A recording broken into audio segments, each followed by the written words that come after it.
મિત્રો, જય સોમનારાયણ, જય શ્રી કૃષ્ણ। આજે આપણે ગયા લેક્ચર થી આગળ જે પ્રશ્ન નંબર 4 નો 7મો પોઈન્ટ આપણે ભણ્યા હતા, હવે પ્રશ્ન નંબર 4 નો 8મો પોઈન્ટ ત્યાંથી આગળ વધીએ। મિત્રો, આ પોઈન્ટ પરીક્ષામાં પૂછી શકે એવો છે, 1 માર્કની આમ નોંધમાં આવી શકે। ચાલો રકમ જુઓ, પહેલા જોઈ લઈએ। વિસર્જન વખતે પેઢીની કુલ મિલકતો 2 લાખ છે, જે પૈકી ચાલુ મિલકતો 40% છે। કાઉન્સમાં લખ્યું છે કે રૂપિયા 10,000 રોકડ સહિત, એટલે કે 40% જે ચાલુ મિલકતો છે એમાં 10,000 રોકડ આવી ગયેલી છે, સમાવેશ થયો છે। સ્થિર મિલકતોના 120% રકમ ઉપજી, જ્યારે ચાલુ મિલકતોના 80% રકમ ઉપજી। આમ નોંધ લખો। તો મિત્રો, આની ગણતરી પહેલા કરવી પડશે, ધ્યાન આપો। ગણતરી કઈ રીતે થશે જો અહીંયા ધ્યાન આપો। કુલ મિલકતો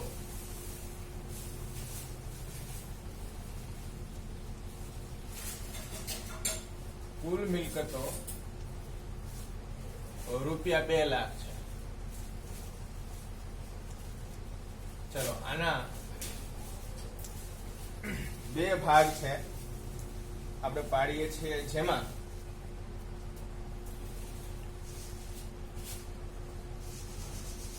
%40 જે છે એ ચાલુ મિલકતો છે। ચાલુ મિલકતો તો 60% કઈ મિલકતો હોય? બિન ચાલુ મિલકતો।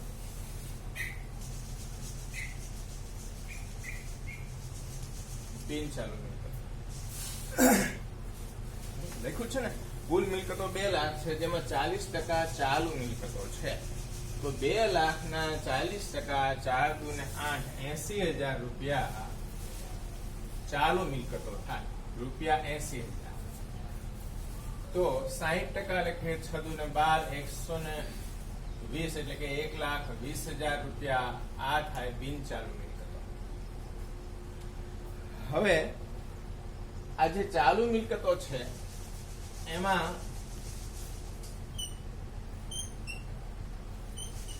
રોકડ કેટલી છે? 10,000। તો અન્ય ચાલુ મિલકતો કેટલી છે? અન્ય ચાલુ મિલકતો કેટલી થાય? 70,000। સમજ પડી ને? કુલ મિલકતો 2 લાખ છે, જેમાં ચાલુ મિલકતો 40%, એટલે 80,000। 80,000 માં રોકડ 10,000 છે, તો અન્ય ચાલુ મિલકતો કેટલી હોય? 70,000। ચાલો, હવે આપણે કુલ મિલકતોમાં ચાલુ મિલકતો અને બિન ચાલુ મિલકતો, ચાલુ મિલકતોમાં રોકડ અને અન્ય ચાલુ મિલકતો આપણે આ જુદા પાડ્યા। હવે નીચેની લાઈન શું કહે છે? જો ઉપજની વાત કરે છે, સ્થિર મિલકતોના 120% ઉપજ્યા। સ્થિર મિલકતો એટલે બિન ચાલુ મિલકતો ને સ્થિર મિલકતો, કાયમી મિલકતો, સ્થાયી મિલકતો એમ પણ કહેવાય। તો ચાલો, બિન ચાલુ મિલકતો જે છે એને સ્થિર મિલકતો કહેવાય। તો સ્થિર મિલકતોના 120% ઉપજ્યા, અને 120%। જ્યારે ચાલુ મિલકતોના કેટલા ઉપજ્યા? તો કે રોકડનું વેચાણ નથી થતું, અન્ય ચાલુ મિલકતો જે છે એનું વેચાણ થાય, કારણ કે રોકડનું વેચાણ કરીને રોકડમાં રૂપાંતર ન થાય, કારણ કે રોકડ પોતે જ અન્ય મિલકતોનું રોકડમાં રૂપાંતર છે। એટલે અન્ય ચાલુ મિલકતોનું વેચાણ, જેના ઉપજ થઈ છે 80%। તો હવે આપણે ઉપજની વાત કરીએ। જો ઉપજ, આના કેટલા ઉપજ્યા? 80%। 80% એટલે 70,000 ગુણ્યા 80 ભાગ્યા 100, 7,56,000। ચાલો, આના 56,000 ઉપજ છે। આના કેટલા ઉપજ્યા? 120% ઉપજ। ઉપજ 120%, તો કેટલા? 1,20,000 ગુણ્યા 120 ભાગ્યા 100, 12 144, એટલે 1,44,000। બે થઈને કુલ ઉપજ કેટલી થઈ? કુલ ઉપજ જો 56 + 44 એટલે 1 લાખ ને 1 એટલે 2 લાખ રૂપિયા। 2 લાખ રૂપિયાના ઉપજ થઈ કુલ. હવે આના ઉપરથી આપણે આમનોંધ લખવાની છે. તો જો આમનોંધ બરાબર ધ્યાન આપો કઈ રીતે લખવાની થશે એ.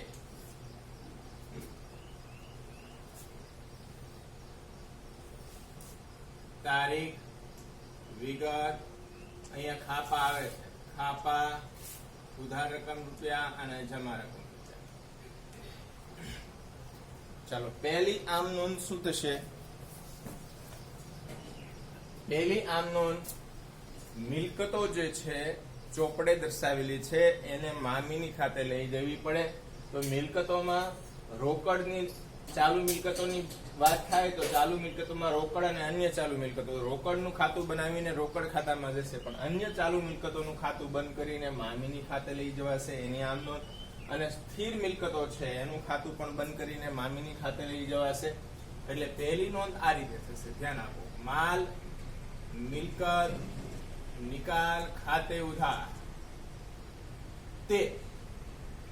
તે અન્ય ચાલુ મિલકતો ખાતે, અન્ય ચાલુ મિલકતો ખાતે, તે બિનચાલુ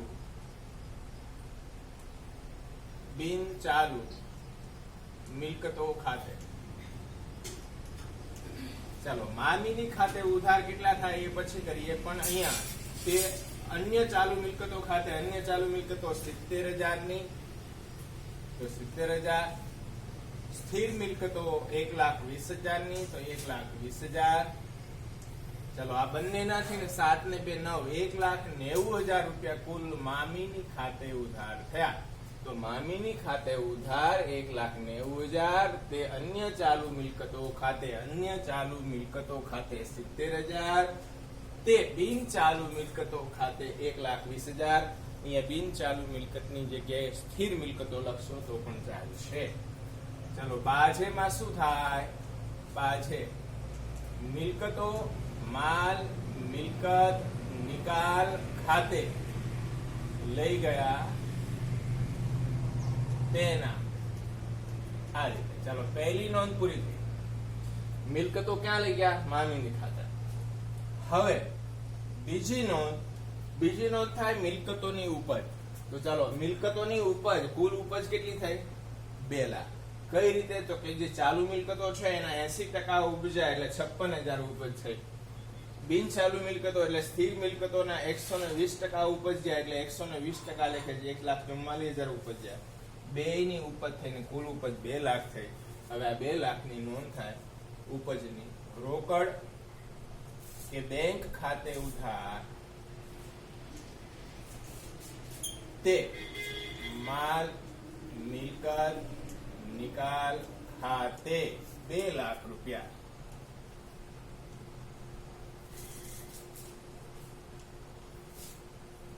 ચાલો બાજે મિલકતની ઉપજની નોંધ કરી તેના. ચાલો અહીંયા થઈ આમ નોંધ પૂરી. આ પોઈન્ટ ચોથાનો 8મો પોઈન્ટ આ રીતે ગણાશે. પેલા એની ગણતરી પછી એની આમ નોંધ. ગણતરી કરવા માટે ખાસ ફરીથી સમજી લઈએ. લખ્યું છે કે પેઢીના ચોપડે કુલ મિલકતો 2 લાખ છે, જેના 40% મિલકતો ચાલુ મિલકતો છે, જેમાં રોકડ 10,000 છે. તો કુલ જે ચાલુ મિલકતો જે છે, કુલ મિલકતો છે એના 40% એટલે 2 લાખના 40% એટલે 80,000 કુલ ચાલુ મિલકતો થાય. આ કુલ ચાલુ મિલકતોમાં રોકડ 10,000 છે, તો અન્ય ચાલુ મિલકતો 70,000 છે. હવે અહીંયા કીધું છે કુલ મિલકતોના 40% ચાલુ મિલકતો છે, તો 60% બિન ચાલુ મિલકતો હોય. જે નથી કીધું એ ગર્ભિત રીતે આ વાત આપણને અહીંયા દાખલામાં કરેલી છે. તો 60% બિન ચાલુ મિલકતો એટલે આના 2 લાખના 60% 1,20,000. હવે ઉપજની વાત, તો કે જે ચાલુ મિલકતો છે એના 80% ઉપજ થઈ છે, અને સ્થિર મિલકતો એટલે બિન ચાલુ મિલકતો છે એના 120% ઉપજ થઈ છે. તો 70,000 ના 80% એટલે 7,56,000, અને 1,20,000 ના 120% એટલે 1,44,000. બેયની થઈને કુલ ઉપજ 2 લાખ થાય. હવે એની આમ નોંધ આટલી ગણતરી થઈ જાય એટલે પેલા મિલકતો મામીની ખાતે લઈ જવી, તો મિલકતોમાં ચાલુ મિલકતો, અન્ય ચાલુ મિલકતો 70,000 અને બિન ચાલુ મિલકતો એટલે કે સ્થિર મિલકતો 1,20,000 અને મામીની ખાતે લઈ જવાની. મામીની ખાતે ઉધાર 1,90,000, તે અન્ય ચાલુ મિલકતો ખાતે 70,000, તે બિન ચાલુ મિલકતો ખાતે 1,20,000. હવે જે કુલ ઉપજ થઈ છે એ રોકડ બેંક ખાતે ઉધાર કે મામીની ખાતે 2 લાખ. આ રીતે એની નોંધ થશે. ચાલો મિત્રો, આ રીતે હવે પછી જે પોઈન્ટ પ્રશ્ન નંબર 5 આવે છે એમાં જે આમ નોંધો આપેલી છે, વ્યવહારો આપેલા છે, એમાંથી કોઈ 3 વ્યવહારો બોર્ડમાં ફરજિયાત 3 માર્ક માટે એ બેઠાના બેઠા અથવા એના જેવા પૂછાશે. તો આપણે હવે પછી પ્રશ્ન નંબર 5 ઉપર આગળ વધીએ. ચાલો, આ લખાઈ ગયું. હવે પ્રશ્ન નંબર 5.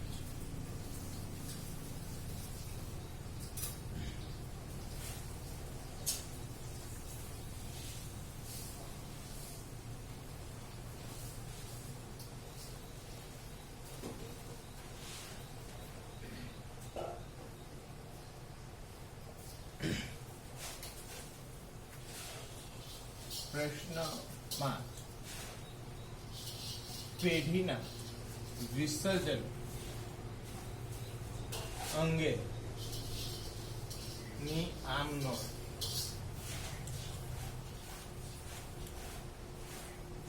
આ રીતે કરી અને 2 પેજમાં આમ નોંધના ખાના આપણે તૈયાર કરી દેવાના.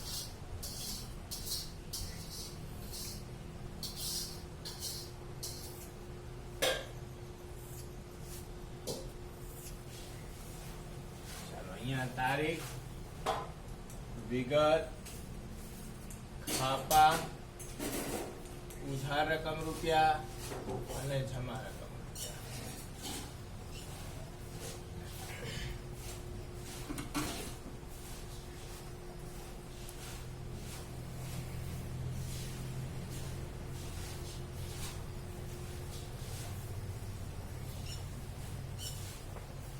ચાલો,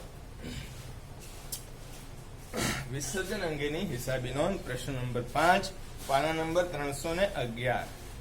ચલો, પહેલો વ્યવહાર છે પેઢીના વિસર્જન સમયે પાઘડી ચોપડે કિંમત 56,000 છે, તેની કોઈ રકમ ઉપજતી નથી. તો જુઓ, આપણે પાઘડી અંગેનો પોઈન્ટ આગળ ભણી ગયા. કેપિટલ A, B અને C પ્રમાણે એની હિસાબી નોંધ આપણે જોઈ. કેપિટલ A શું કહેતો હતો કે પાઘડી ચોપડે દર્શાવેલી હોય અને ઉપજ અંગે ઉલ્લેખ હોય, આવો હતો. બી પોઈન્ટ શું કહેતો હતો? પાઘડી ચોપડે દર્શાવેલી હોય પરંતુ તેની ઉપજ અંગે ઉલ્લેખ ન હોય. અને સી પોઈન્ટમાં શું હતું કે પાઘડી ચોપડે દર્શાવેલી નથી પરંતુ તેની ઉપજ અંગે ઉલ્લેખ છે. આવા વિવિધ સંજોગોમાં આપણે પાઘડીની હિસાબી નોંધ જોઈ. તો હવે આ જે પોઈન્ટ છે એમાં આપણે જે આગળ ભણ્યા હતા એમાં કયો પોઈન્ટ લાગે? પેઢીના વિસર્જન સમયે પાઘડી ચોપડે કિંમત ₹56,000 છે, તેની કોઈ ઉપજ થતી નથી, એટલે બી પોઈન્ટ લાગે. તો બી પોઈન્ટ શું કહે? તો કે પાઘડી ચોપડે બતાવેલી છે ને મામીની ખાતે લઈ જવાની છે. તો ઓકે, મામીની ખાતે લઈ જઈએ પણ એની ઉપજ અંગે ઉલ્લેખ નથી, એટલે ઉપજ એની શૂન્ય છે, અદ્રશ્ય મિલકત છે, એટલે ઉપજની નોંધ થશે નહીં. તો અહીંયા પહેલો પોઈન્ટ જે છે એની તમારે હિસાબી નોંધ કઈ રીતે લખવાની? તો કે અહીંયા 1A, જો એક જ નંબરની 2 નોંધ થતી છે તો 1A અને 1B આ રીતે. તો પહેલા તો પાઘડી જે છે એને મામીની ખાતે લઈ જવી પડે, એટલે પહેલી નોંધ માલ, મિલકત, નિકાલ, ખાતે ઉધાર, તે પાઘડી ખાતે 56,000.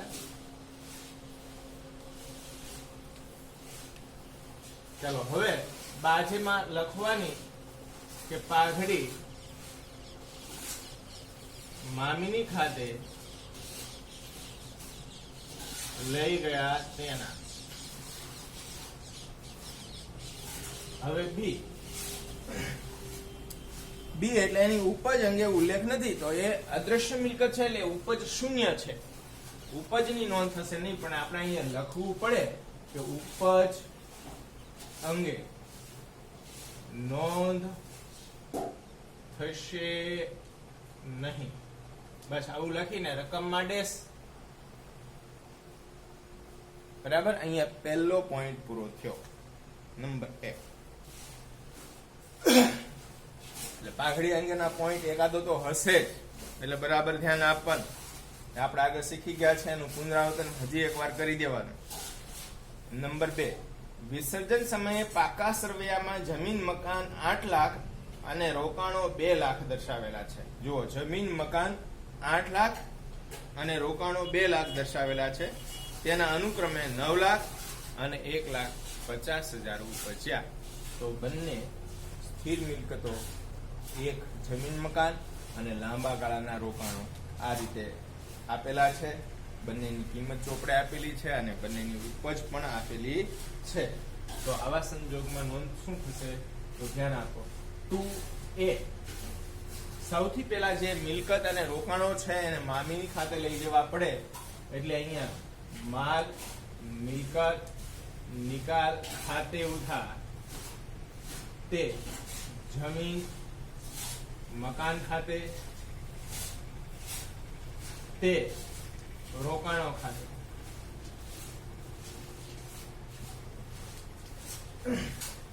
ચલો, જમીન મકાન કેટલા રૂપિયાનું છે તો કે 8 લાખનું. 8 લાખ જમા. રોકાણો કેટલાના છે તો કે 2 લાખ.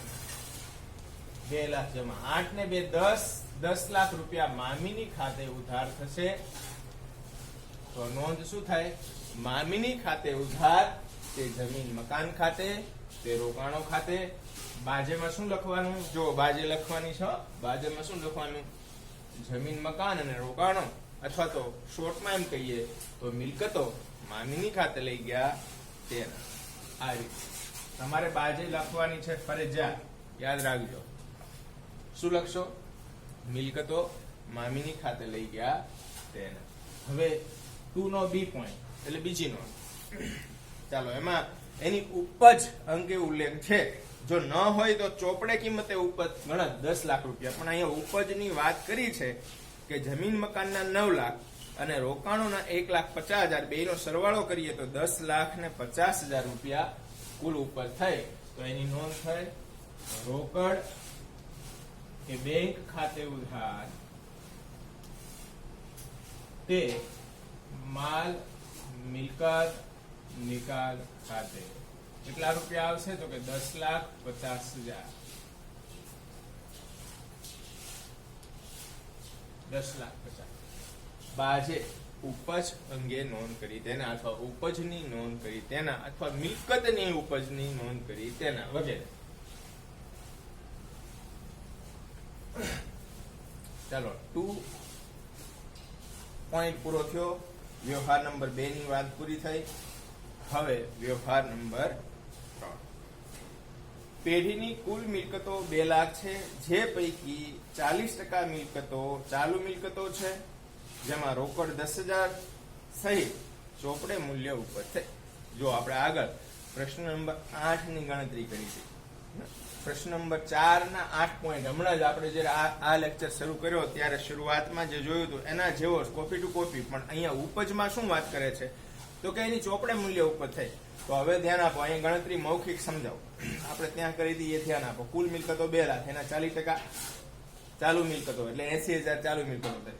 એમાં 10,000 રોકડ તો 70,000 અન્ય ચાલુ મિલકતો થઈ. 60% બિન ચાલુ મિલકતો એટલે 1,20,000 બિન ચાલુ મિલકતો થઈ.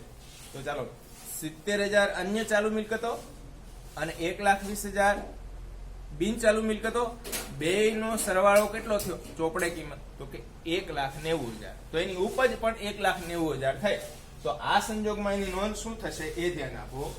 તો 3A, પેલા મિલકતો મામીની ખાતે લઈ જવાનું એટલે માલ, મિલકત, નિકાલ ખાતે ઉધાર, તે અન્ય ચાલુ મિલકતો ખાતે,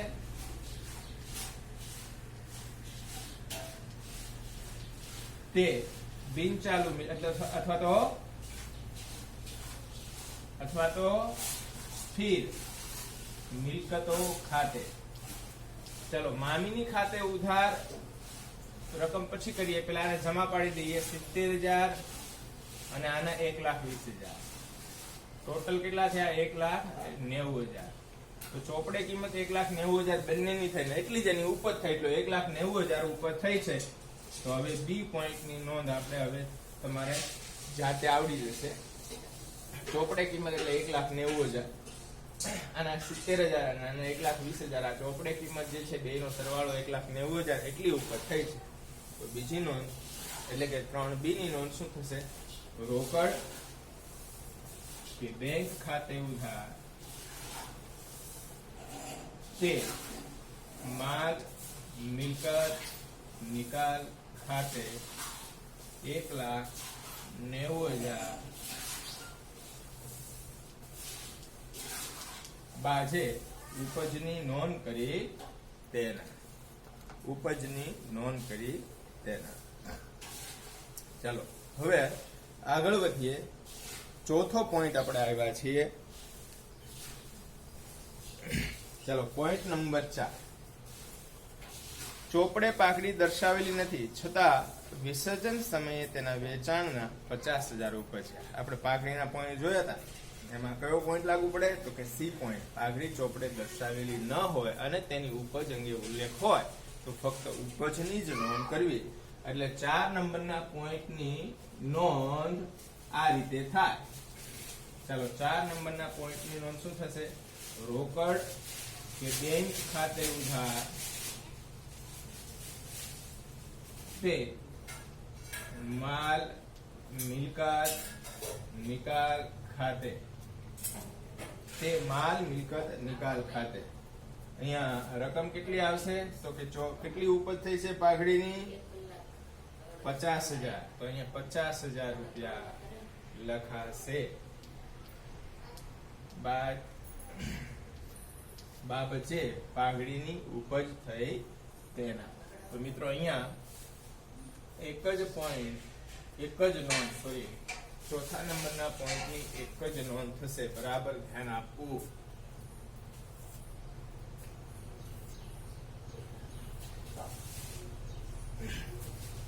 તારીખ, વિગત, છાપા, ઉધાર રકમ રૂપિયા અને જમા રકમ રૂપિયા. આમ નોંધના ખાના બનાવીને જ આમ નોંધ લખવાની.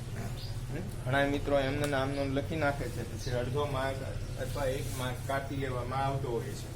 એટલે આવું ન થાય એટલા ખાના તૈયાર કરવાના. પૂરા માર્ક લાવવાના છે, 100 માંથી 100 એવી ગણતરીએ જ આપણે વ્યવસ્થિત કામ કરવાનું. ચાલો હવે પોઈન્ટ નંબર 5. લેપટોપની કિંમત 35,000 છે. એક ભાગીદાર તેને 25,000 માં લઈ જાય છે. લેપટોપ ધંધા માટે મિલકત ગણાશે. આ મિલકત જે છે એ 35,000 ની ચોપડે કિંમતે છે. એક ભાગીદાર 25,000 માં લઈ જાય છે. તો આપણે પેઢીના વિસર્જન અંગેના હિસાબો લખતા હોઈએ ત્યારે આની 2 નોંધ થાય. એક તો જે મિલકત છે ને મામીની ખાતે લઈ જવી અને ત્યારબાદ મામીની ખાતેથી એનો નિકાલ દર્શાવવો. તો આગળ 5A શું થશે? લેપટોપને આપણે ક્યાં લઈ જવાનું? મામીની ખાતે. તો અહીંયા માલ મિલકત નિકાલ ખાતે ઉધાર તે લેપટોપ ખાતે 35,000 રૂપિયા. ચાલો મિલકત આપણે મામીની ખાતે લઈ ગયા. અહીંયા એક જ મિલકત છે એટલે લખીએ લેપટોપ મામીની ખાતે લઈ ગયા તે. ચાલો હવે ભાગીદાર કેટલામાં લઈ જાય છે? તો કે 25,000 માં. તો એની 25,000 ઉપજ મૂલ્ય કહેવાય અને એ ભાગીદાર લઈ જાય છે એટલે બીજી નોંધ અહીંયા એ રીતે થાય. ભાગીદારનું જો નામ આપ્યું હોય તો નામ લખવું પડે, પણ નથી આપ્યું એટલે અહીં લખવાનું ભાગીદારના મૂડી કે ચાલુ ખાતે ઉધાર તે માલ મિલકત નિકાલ ખાતે 25,000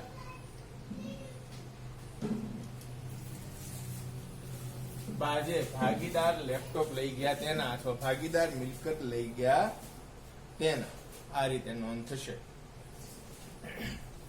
આગળ પોઈન્ટ નંબર 6, પોઈન્ટ 5 બરાબર સાથે સાથે લખતું જવાનું.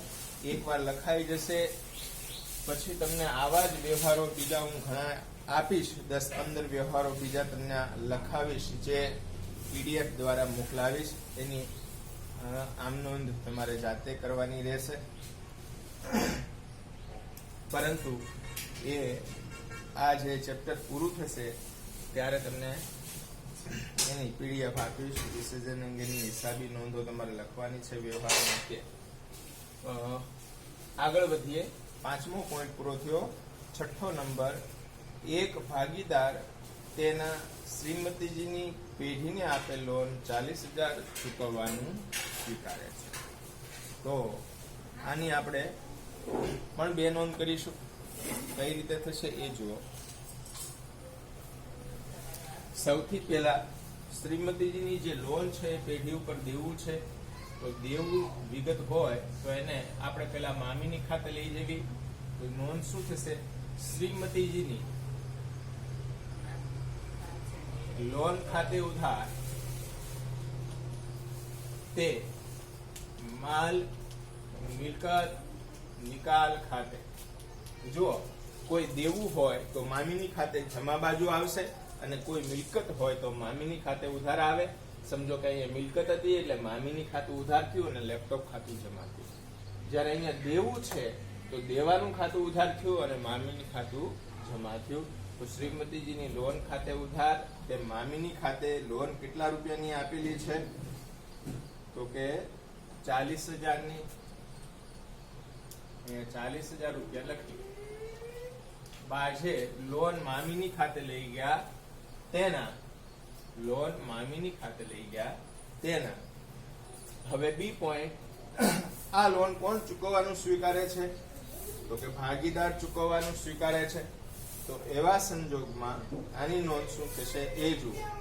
તો અહીંયા નોંધ એવી થશે કે માલ મિલકત નિકાલ ખાતે ઉધાર તે ભાગીદારના મૂડી કે ચાલુ ખાતે 40,000 જે રકમ લોનની છે તેની વાત. બાજુમાં લખવાનું ભાગીદારે લોન ચૂકવવાનું સ્વીકાર્યું તેના. તો જો બરાબર ધ્યાન આપો. આની તમે એક જ નોંધ પણ લખી શકો છો. કઈ રીતે? જો અહીંયા એકવાર મામીની ખાતું શું થયું? જમા. આમાં એકવાર ઉધાર થયું તો જમા ઉધારે મામીની ખાતું વચ્ચેથી નીકળી ગયું. તો શ્રીમતીજીની લોન ખાતે ઉધાર તે ભાગીદારના મૂડી કે ચાલુ ખાતે આવી નોંધ 40,000 થી થઈ શકે, પરંતુ બંને ત્યાં સુધી કરવાની નહીં. કેમ? આ જ રીતે ભણવાનું. હવે ઘણી વખત એવું હોય કે ભાઈ લોન 40,000 ની આપી છે 35,000 માં ચૂકવવાનું સ્વીકારે છે, તો તમે એક નોંધ એમાં કરવા જશો તો ખોટા પડશે. તો તમારે બે જ નોંધ કરવી પડે. તો આપણે પહેલેથી જ એવું રાખીએ કે ભાઈ આ વ્યવહાર જે છે એની આપણે બે જ નોંધ કરીશું. બે નોંધમાં કઈ રીતે? લોન ને પેલા મામીની ખાતે લઈ જવી આ રીતે, ત્યાર પછી એને ભાગીદાર ચૂકવવાનું સ્વીકારતો હોય તો આ રીતે નોંધ થાય, અને જો રોકડેથી ચૂકવી દેતા હોઈએ તો પછી મામીની ખાતે ઉધાર તે રોકડ બેંક ખાતે આવી નોંધ થશે, પરંતુ આ બે નોંધ કરવાની. ઘણીવાર એવું બનતું હોય છે કે આ લોન જે છે એ ત્રાહિત દેવું ગણાતું હોય છે, ઘણીવાર એ ભાગીદારની લોન ગણાતી હોય છે. તો એવા બંને સંજોગમાં કઈ ઉલ્લેખ નથી કર્યો ત્યારે આપણે ત્રાહિત પક્ષનું જ દેવું છે એમાં માનીને આ રીતે નોંધ કરીશું. આ રીતે નોંધ કરવાની, બે નોંધ કરવાની. લોન પેલા મામીની ખાતે લઈ જવાની, ત્યારબાદ તેની ચૂકવણી કરવાની. મિત્રો, આ જ જે વ્યવહાર છે એની ચોપડીમાં તમને સીધી નોંધ આપી છે. સીધી નોંધ કેમ? મેં તમને જણાવ્યું કે હમણાં મામીની ખાતું ઉધાર ને મામીની ખાતું જમા નીકળી ગયું, તો રહ્યું શું? શ્રીમતીજીની લોન ખાતે ઉધાર તે ભાગીદારના મૂડી કે ચાલુ ખાતે આવી ચોપડીમાં આપી છે. પરંતુ આ બે નોંધની એક જ નોંધ થાય છે જે ચોપડીની છે તે. તો આપણે આ બે નોંધ કરવાથી ફાયદો શું થશે કે જે પેપર ચેક કરતો હશે એની પાસે આ બે નોંધ હશે, અથવા તો કદાચ નહીં હોય તો પણ આ નોંધ આપણી સાચી જ છે, ખોટી નથી, એટલે બે નોંધના માર્ક આવશે. બીજું, ઘણીવાર લોન 40,000 છે અને એ 35,000 માં ચૂકવવાનું સ્વીકારે છે, ત્યારે તમારે ફરજિયાત આ રીતે બે નોંધ તો કરવી જ પડશે. તો આપણે પહેલેથી જ એવું રાખીએ કે ભાઈ રકમ સેમ આપી હોય 40,000 ની આપી 40,000 માં ચૂકવવાનું સ્વીકારે, 40,000 ની આપી 35,000 માં ચૂકવવાનું સ્વીકારે. જે રકમ આપી છે આપણે આ બે નોંધને વળગી રહીશું. આગળ ત્યાર પછીનો પોઈન્ટ છે 7મો નંબર. આવકવેરાની જવાબદારી 30,000 ચૂકવવાની થઈ જે ચોપડે નોંધેલ નથી, જેની ચૂકવણી ચૂકવી આપી. તો અહીંયા 7 નંબરનો જે વ્યવહાર છે એની એક જ નોંધ થશે, કારણ કે ચોપડે કોઈ વિગત દર્શાવેલી નથી અને જે જવાબદારી નક્કી થઈ છે એ તાત્કાલિક ચોપડે દર્શાવ્યા વગર ચૂકવવાની છે. એટલે એક જ નોંધ આ રીતે થશે. શું થશે? માલ મિલકત નિકાલ ખાતે ઉધાર તે રોકડ બેંક ખાતે કેટલા રૂપિયા છે? 30,000 રૂપિયા.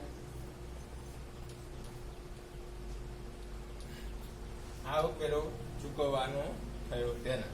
તો અહીંયા આપણે 7 પોઈન્ટ સુધીના વ્યવહારો આપણે અહીંયા ભણ્યા. હવે પછીનું જે કાર્ય છે એ આપણે આવતા લેક્ચર માટે રાખીશું 8 નંબરથી. ત્યાર પછી આવતા લેક્ચરમાં જોઈશું અને સાથે સાથે 6 નંબરનો પ્રશ્ન પણ આપણે આવતા લેક્ચરમાં જોઈશું. મિત્રો, આ વિસર્જન અંગેની હિસાબી નોંધો મેં તમને જે 21 નોંધો આગળ લખાવી હતી, સૈદ્ધાંતિક નોંધો, એના આધારે આપણે આ નોંધો કરવાની હોય છે. એટલે બરાબર ધ્યાનપૂર્વક ફરજિયાત રીતે 3 માર્કમાં આવવાનું છે. આ પાકું છે, એટલે બરાબર કરી દેવાનું. જો આ ચેપ્ટર બોર્ડમાં પૂછાશે તો આમનું તો આવવાની જ છે. બરાબર, એટલે બરાબર વ્યવસ્થિત રીતે ધ્યાન આપીને ભણજો. ઓકે, ચાલો આવતા લેક્ચરમાં આપણે પછી જોઈશું આગળ.